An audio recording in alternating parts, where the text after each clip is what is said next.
Welcome back to Brotherly Reviews. My name is Jonathan. Thanks for joining. If you guys are new, make sure you subscribe down below. Great, would appreciate it. And make sure you like and share. Today's video is going to be my top 5 mods for the Acura TL from 04 to 08. Whether it's an automatic base or a manual Type S, either or, anything in between. These are the top 5 mods from my personal experience. This video was an idea given to me by Aiden, aka YoungFly_A. I will put his name in the description below, so you guys can follow him. And I appreciate your support, Aiden. So I'm gonna start with number 1. Okay, number 1 mod is gonna be this right here. Okay, a legitimate, and when I say legitimate, I mean don't get no eBay brand, don't get no DC Sports, whatever. You're gonna go with either something like AEM, KNN, or InGen, cold air intake. This particular one is the AEM V2, and as you see, it starts off as a 3-inch intake, and then it converts to a 3.5, or I believe maybe 4-inch, all the way down to the filter. Okay. The biggest upgrade I noticed with this right here was the torque off the line. So you'll get the most performance out of it from the bottom end. And then as the revs go up, you'll start to see a little bit of difference as well. That this was one of the first mods I did, which I noticed a big difference on. So I would highly encourage you, make sure you get a cold air intake by a legitimate brand such as AEM, for an example. Now, we're gonna move on to number 2. Modification number 2 is going to be cordon polishing the intake runners. You can only really see the front ones from this angle right here, but once you take off that top manifold, you can see both the intake runners exposed. They're a little bit of a pain in the butt to get out, but once you have them out, take them to a machine shop, have them poured and polished, and once they're back in the car, you're gonna notice a very considerable gain from low end and high end RPMs. So that was one of my favorite mods that I did. That woke up the TL a whole lot. So definitely recommend you getting that mod done to yours, and it's actually fairly inexpensive. It only cost me about $80 to get that job done. And if you're handy with doing the work yourself, taking it off, it's gonna save you a whole lot more money. It'll take a little bit of time, but it'll save you a lot of money, I promise you. Modification number 3 is pre-cat deletes. Now, as far as I know, there's only one brand of pre-cat deletes that you can get. And what that basically does is delete exactly what it sounds like, the catalytic converters. If you live in a state that doesn't have inspections, then there's definitely a modification I would suggest. It deletes all of the restrictions, gives you the maximum amount of airflow. The only downfall to this modification is the sound. It does create some more rasp to the engine.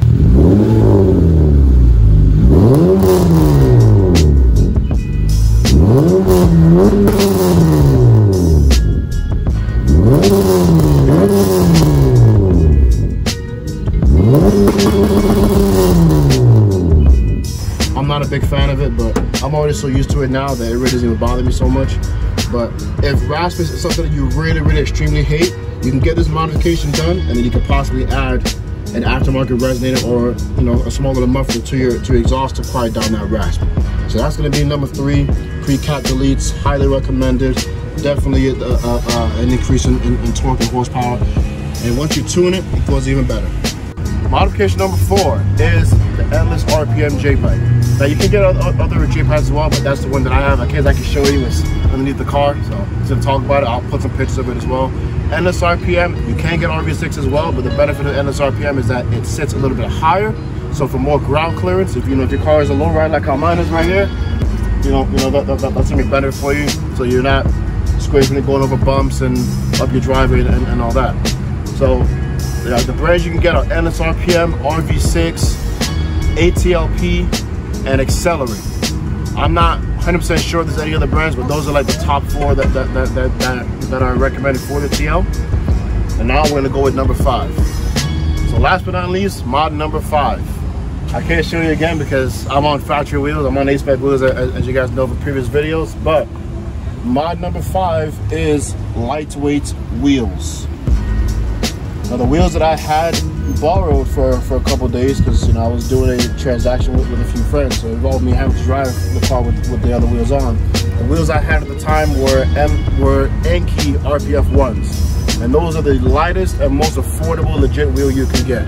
I understand it's a wheel that's highly played out. It's extremely popular. It's overrated because it's a wheel that everybody has, but it looks great on every car. That's the best thing about those wheels, that they look good on any car. Any kind of setup you're doing, they look amazing. But they are the lightest, they are the most affordable, legitimate brand.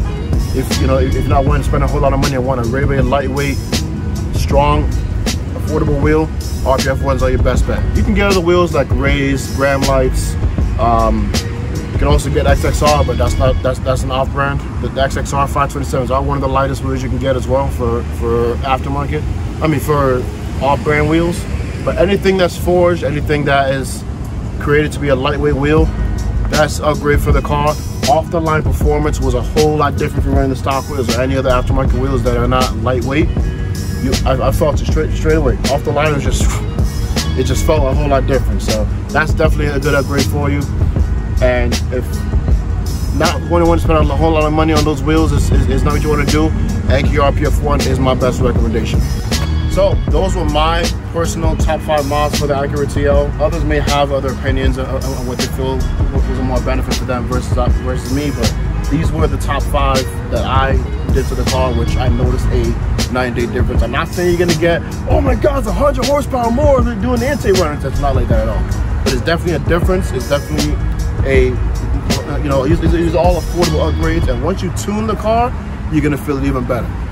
So, thank you guys for watching this video. Thanks to the cameraman, my boy Mike. You've seen him in previous videos with the red Acura TL Type-S, aka Ground Zero. So thanks again for helping me record this video. And if you guys do like what you see, make sure you guys subscribe, leave a comment, leave a like, and share. It helps out the channel a whole lot. It's greatly appreciated. So thanks.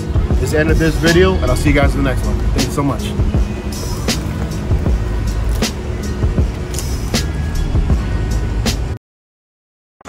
So I finally did install the carbon fiber trim, so I'm gonna show you guys that right now, how it came out.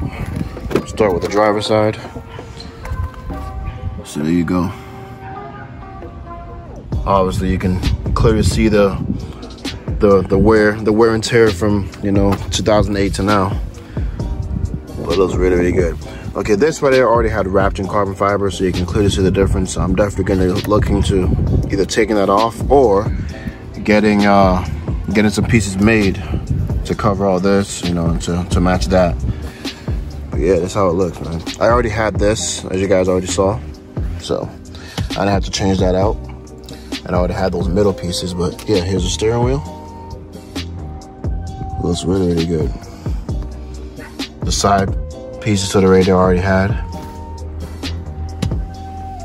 But yeah, it covered the cup holders, all of the radio, all of the dashboard, underneath the cover as well, which you can't really see because, the cover's over it.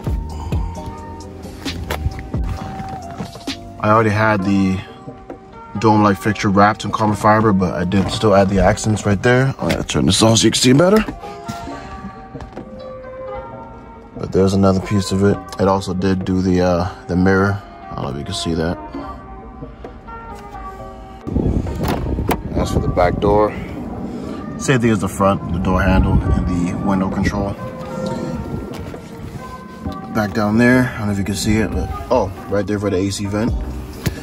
And then the storage further down. And then right here on the armrest.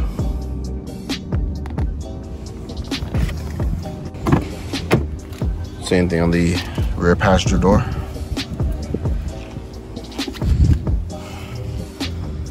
Right there. The AC vent.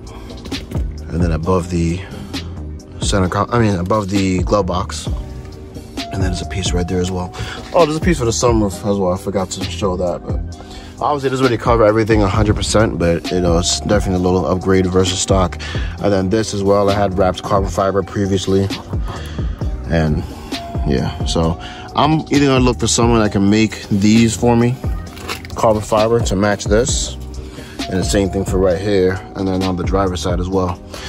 But yeah, that completed the interior. The last thing I need now is to replace that ugly emblem on the steering wheel, but that is coming up soon. I've already ordered it, so hopefully that should be in the next video I make. I should have that on there for you.